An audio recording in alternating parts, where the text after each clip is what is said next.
Coucou, comment ça va? Deuxième vidéo de l'année et je devais en fait faire cette vidéo parce que je vois que tout le monde fait une vidéo sur le bilan de son année 2023 et du coup ses objectifs, résolutions de cette année. Donc je me suis dit, allez, pourquoi pas, on va faire une vidéo sur ce thème. Du coup, c'est parti!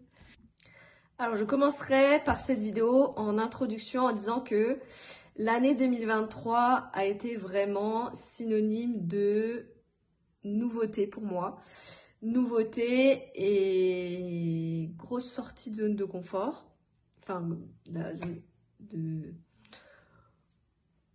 Voilà, de sortie de zone de confort. Voilà. Grosse, pas forcément, mais... zone de confort, sortie zone de confort tout court. Déjà sur le plan pro, j'ai énormément évolué aussi bien dans mes projets. J'ai plein de projets en tête en fait depuis l'année dernière alors je vous dirai fur et à mesure de l'année en fonction de leur concrétisation. Mais en tout cas, j'ai plein de choses en tête, j'ai plein d'idées. Bref, en tout cas, ça a été quand même une bonne année. Dans sa globalité, une bonne année pour moi. Voilà, je suis énormément reconnaissante en tout cas d'avoir énormément voyagé. Alors j'ai quand même fait 5 voyages. 5 voyages. 5 voyages, oui. 2 à Paris,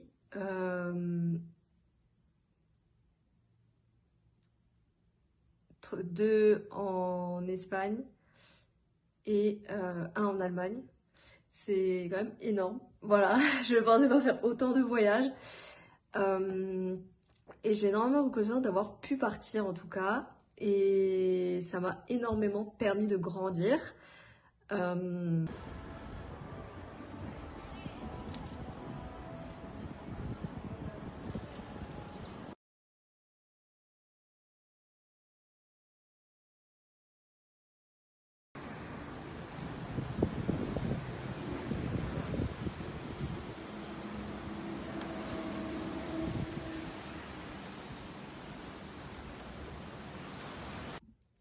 Voilà. Et cette année, donc voilà. En termes de voyage, j'ai pas forcément d'objectifs. Alors, je commence déjà par les voyages parce que je sais que il y en a qui me connaissent beaucoup. Il y en a qui m'ont connue justement avec le premier vlog en Andalousie.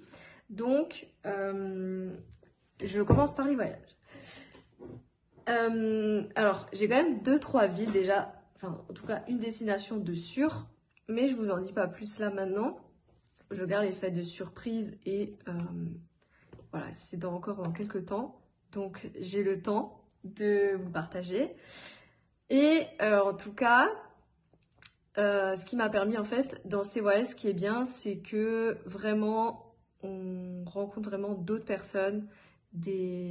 Alors, normalement, je vais pas vers les gens. Enfin, là, j'y suis pas vraiment allée, mais au final... Alors, je me contredis un peu, mais au final, je trouve que rencontrer d'autres cultures, alors je parle pour l'Allemagne et pour l'Espagne, ça nous fait aussi découvrir plein de nouvelles choses. Et j'aime beaucoup aussi découvrir les cultures. Ça nous fait énormément grandir d'un point de vue personnel aussi. Je parle aussi en termes d'évolution professionnelle, parce que c'est à force de parler avec d'autres personnes aussi qu'on évolue aussi. Donc pour ça, c'est super important déjà de voyager. Ok. Et ensuite, clairement, c'est quelque chose, une année. Je trouve que les voyages, c'est quand même... Alors, ok, je comprends totalement qu'il y ait des personnes qui peuvent avoir peur. Et en soi, c'est quelque chose que j'avais peur aussi avant que je que je parte solo. Et vraiment, c'est vraiment une des meilleures choses que j'ai fait et qui m'a fait énormément évoluer.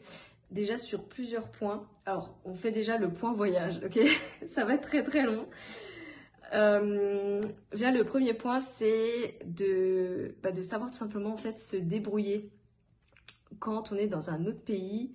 Alors aussi bien de se débrouiller voilà, pour faire les courses, pour faire des sorties, voilà, pour le quotidien. Et aussi, je parle en termes de langue, le fait d'être dans une autre langue, ben en soi, inconsciemment aussi, on apprend une nouvelle langue, on découvre voilà, des nouvelles façons, un nouvel état d'esprit des personnes. Voilà. Et je trouve ça super bien aussi voilà, par les voyages, de faire ça. Et en tout cas, si vous avez peur, parce que je disais qu'au début, si vous avez peur, c'est vraiment en fait de voir, moi en tout cas je l'ai vu par rapport au qu'est-ce que le voyage en lui-même il peut m'apporter. Je vais mettre un peu plus de lumière, on ne voit pas assez, voilà. Qu'est-ce que le voyage il peut m'apporter en termes d'expérience perso, expérience pro, si vous voyagez du coup aussi pour le travail. Et c'est vraiment de vous enlever en fait ces barrières tout simplement. Parce que voilà, la vie est trop courte clairement pour avoir peur et clairement ne pas se lancer au final à la fin. Que vraiment, clairement lancez-vous quoi les gens. Si vous avez peur, d'ailleurs dites-moi en commentaire qui c'est qui a déjà voyagé solo ou si vous avez peur de voyager solo. Alors, quand je dis voyager solo, ça peut pas forcément être hyper loin, hein. Mon premier voyage solo que j'ai fait, c'était à Paris et c'était quand j'avais 21 ans. Alors, il faut que je fasse un calcul mental dans ma tête. Ouais, quand j'avais 21 ans. Et voilà, au final, c'est quand même challengeant de partir seul. Mais en soi, alors je dis pas de partir à l'autre bout du monde hein, tout de suite. Voilà, partir dans des petits déplacements, de partir, je sais pas moi, si vous habitez dans le nord, aller dans le sud. Voilà, vraiment des petits déplacements comme ça, solo, juste pour vous challenger en fait. Et après, je peux comprendre totalement que vous avez peur peut-être par exemple d'aller dans un autre pays. Et aussi de prendre l'avion ou d'être tout seul dans un aéroport. Perso, moi je trouve ça trop kiffant d'être dans un aéroport, j'adore les aéroports. C'est un peu ma deuxième maison. Je me sens, enfin voilà, un peu les aéroports. Donc en vrai je trouve ça trop bien ce mood et tout, on fait nos valises, on prend l'avion, on descend, enfin bref. Voilà, on récupère notre valise, enfin bref, c'est vraiment un mood totalement différent quand on est en voyage, je trouve en tout cas. Et je sais plus ce que je voulais vous dire du coup. Que voilà, que vraiment la barrière de la langue, faut clairement pas se mettre de la pression. Vous pouvez très bien partir, par exemple, de rejoindre une amie, faire le trajet tout seul en avion, par exemple, et vous dire à une amie de vous rejoindre en fait là en fait où l'avion vous atterrisse. Vous avez vraiment, voilà, si vous allez dans un autre pays ou si vous êtes, voilà, vous avez encore quand même une petite trouille, voilà, clairement. Voilà. Honnêtement, c'est ce que je vous conseille de faire. Alors, donc, bon, on va clôturer la partie voyage. Et maintenant, je vais passer du coup à une autre partie qui est très importante, qui est en fait mon bilan côté santé, objectifs physiques, alimentation, voilà, tenir ses objectifs ce côté-là. Alors, je suis super contente parce que, alors, en termes d'objectifs physiques, j'avais pas vraiment d'objectifs. Si ce n'est que c'est de tenir ma routine sportive tout au long de l'année et d'améliorer mon cardio. Alors, ce côté-là, tenir ma routine alimentaire, c'était ok. Améliorer mon cardio, je l'ai amélioré, mais pas comment j'aurais envie de vouloir l'améliorer. Enfin, disons que j'ai commencé à le travailler un peu tardivement. Mais en soi, je suis quand même super contente parce que j'ai testé en fait le running et ça m'a énormément plu. Alors c'est quelque chose que je ne ferai pas tout le temps parce que voilà, je suis quand même grosse frileuse. Et sortir quand il fait moins 50, non, je ne fais pas, ok. C'est plutôt quelque chose que je ferai par exemple au printemps ou à l'été quand il fait pas trop chaud. Et j'ai vraiment kiffé en fait faire ça. Alors, faut savoir déjà que moi, je fais du sport en fait depuis 10 ans. Ouais, 10 ans. 10-11 ans vraiment. Et du coup, pour le côté en fait sur le côté physique, body goal, entre guillemets, je suis contente parce que j'ai pris en masse en fait. Et alors du coup, pour les personnes qui m'ont sur Insta, vous pouvez regarder, j'ai mis mon avant-après de 1 an. Comme ça, vous pouvez voir mon évolution physique euh, sur Instagram du coup. Et si vous m'avez pas sur Instagram, bah qu'est-ce que vous attendez du coup? Je vous mettrai mon Insta un petit peu juste là quelque part. Comme ça, vous pouvez m'ajouter sur Instagram et voir aussi ce que je fais au quotidien, aussi bien en sport, alimentation. Voilà, faut se souvenir entre girls, c'est super important.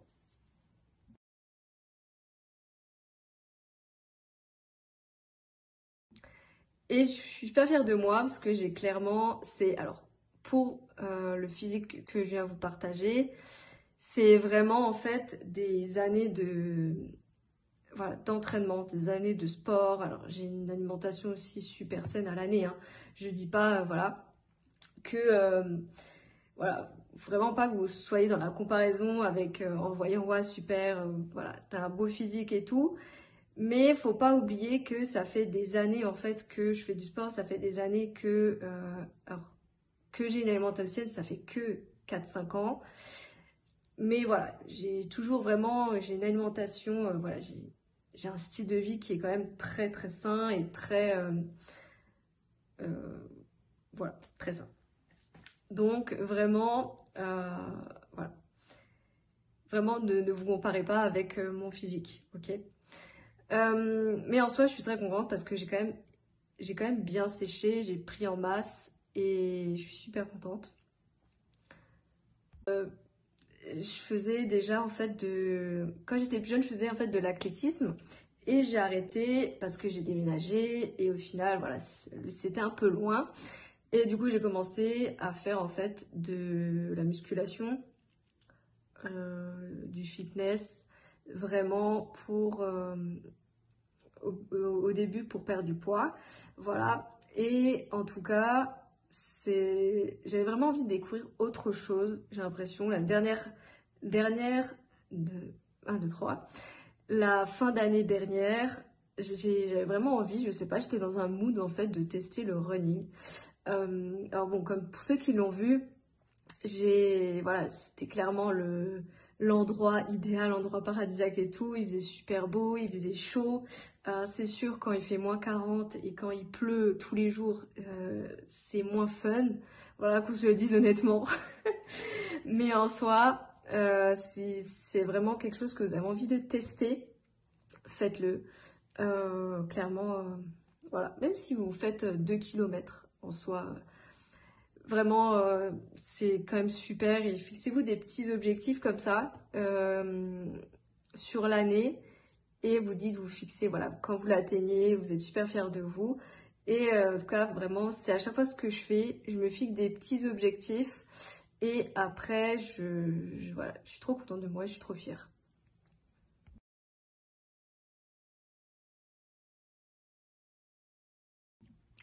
Et ensuite, je vais finir du coup par les objectifs pro que je m'étais fixés.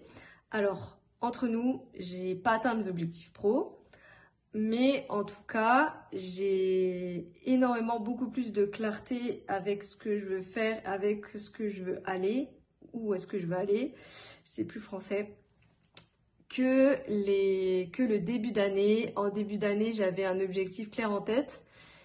Et au final, fin d'année dernière, mes objectifs pro, ils sont beaucoup plus clairs dans ma tête maintenant.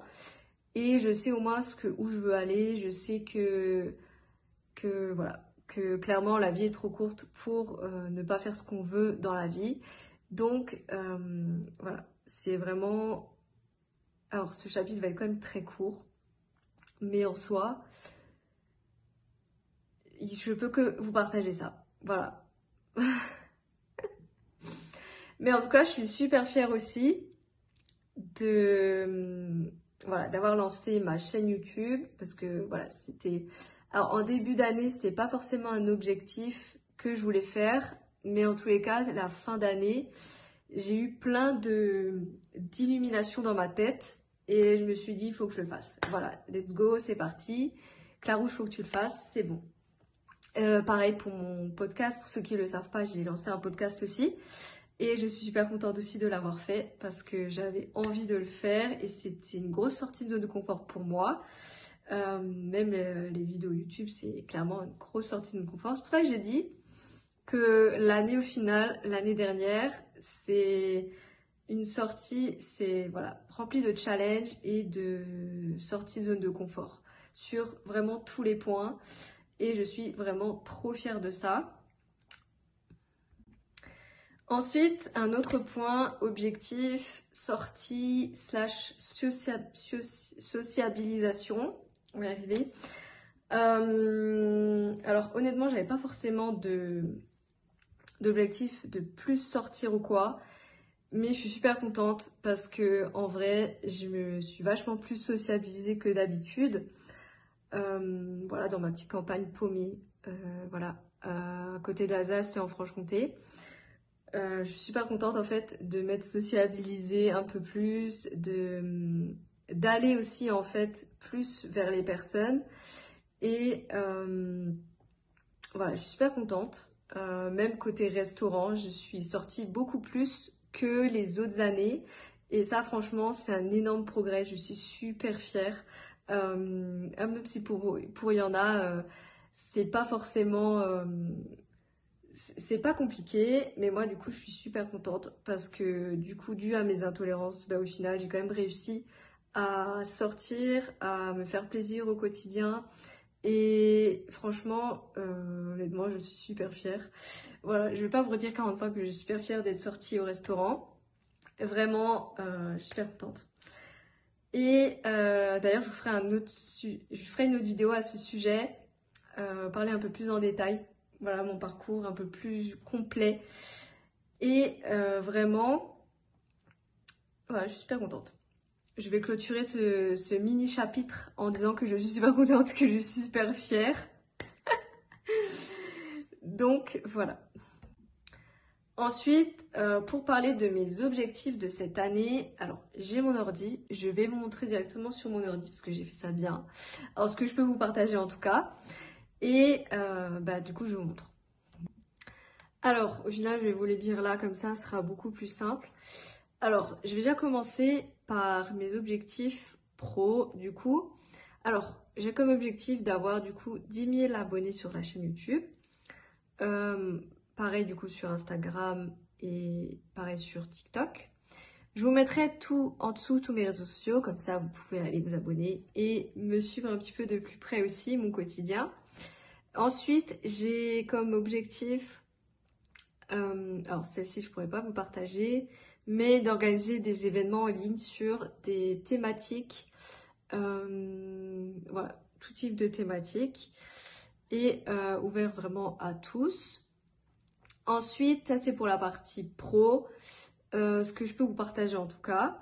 Ensuite pour le côté perso, alors j'ai déjà comme objectif de m'inscrire en salle, voilà. Ça va être une grosse sortie de zone de confort, pas possible. Ensuite, de continuer à apprendre l'espagnol parce que j'ai quelque chose en tête par rapport à l'espagnol qui arrive bientôt. Et du coup, il faut que je sache parler espagnol pour ça. Ensuite, en soi, alors celui-là, c'est pas vraiment un objectif, mais c'est plus... je ne sais pas comment le qualifier. Faire plaisir à mes proches. Voilà, cette année, je leur ai passé 1, 2, 3. Je leur ai pas assez fait plaisir. Donc, cette année, c'est sur mes objectifs. Bon, c'est pas un objectif, mais en soi, voilà. Ensuite, c'est bien évidemment de continuer le fitness, de prendre soin de ma santé, de reprendre la course quand il fait beau. Et alors je mets un autre objectif, mais c'est pas vraiment un objectif, c'est de sortir un petit peu plus aussi pour faire du sport. Voilà, ça c'est un de mes objectifs. Et ensuite, j'ai un objectif de visiter, enfin de voyager en fait dans un pays que je connais pas, alors qui est hors Europe. C'est un de mes objectifs. Voilà. En termes d'objectifs, c'est très très court et en soi, voilà. Après, ça va être au fil du temps, ça va être, voilà, ça va s'affiner avec l'année, comme on dit. Voilà. Et du coup, cette vidéo elle touche à sa fin. J'ai du mal à parler, j'ai du mal à parler aujourd'hui. Et en tout cas, vraiment, restez connectés et pensez du coup à vous abonner pour ne rien louper. Et je vous dis du coup à bientôt sur une prochaine vidéo. Ciao, ciao!